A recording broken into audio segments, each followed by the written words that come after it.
আজকের যুগে mobile phone শুধু যোগাযোগের মাধ্যম নয়, এতে থাকে আমাদের ব্যক্তিগত ছবি, ব্যাংক তথ্য, সোশ্যাল মিডিয়ার পাসওয়ার্ড, এমনকি গুরুত্বপূর্ণ নথিপত্রও থাকে।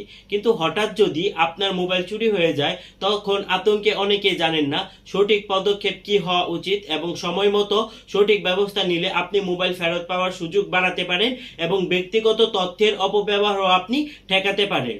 আপনার মোবাইলটি যদি হারিয়ে যায়, সেই ক্ষেত্রে আপনি কি করবেন? আপনি দ্রুত মোবাইলের লক ও ডেটা সুরক্ষা করুন।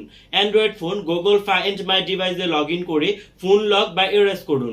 আইফোন হলে আইকোলজার মাই ফাইন্ড আইফোন ব্যবহার করে লস্ট মোড চালু করুন বা ডেটা মুছে দিন। উদ্দেশ্য, যাতে চোর আপনার ব্যক্তিগত তথ্য ব্যবহার করতে না পারে। সিম কার্ড বন্ধ করে দিবেন।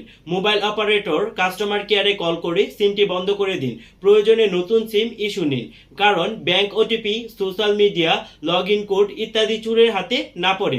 পরবর্তীতে আপনি থানায় একটি জিডি করুন। থানায় গিয়ে লিখিত জিডি করুন। এতে মোবাইলের ব্র্যান্ড, মডেল, রং, ইআইএমইআই নম্বর, চুরির সময় ও স্থান উল্লেখ করবেন।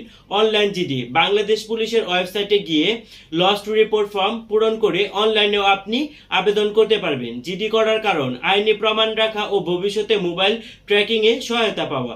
আইএমইআই নম্বর দিয়ে ব্লক করার আবেদন করুন। আইএমইআই নম্বর মোবাইলের বক্সে বা ক্রয়ের কাগজে পাওয়া যাবে। না থাকলে ফোনের পুরনো বিল বা সেটিংস থেকে আগে লিখে রাখুন। বিটিসিএল বা সংশ্লিষ্ট অপারেটরের কর্তৃপক্ষের কাছে আইএমই ব্লক করার আবেদন করুন, যাতে ফোন অন্য সিমে কাজ না করে। সাইবার ক্রাইম ইউনিটে আপনি অভিযোগ দায়ের করতে পারেন। যদি আপনার মোবাইল দিয়ে ব্যাংক অ্যাকাউন্ট, বিকাশ, নগদ বা সোশ্যাল মিডিয়া হ্যাকের চেষ্টা হয়, তাহলে পুলিশের সাইবার ক্রাইম ইউনিট অভিযোগ জানান।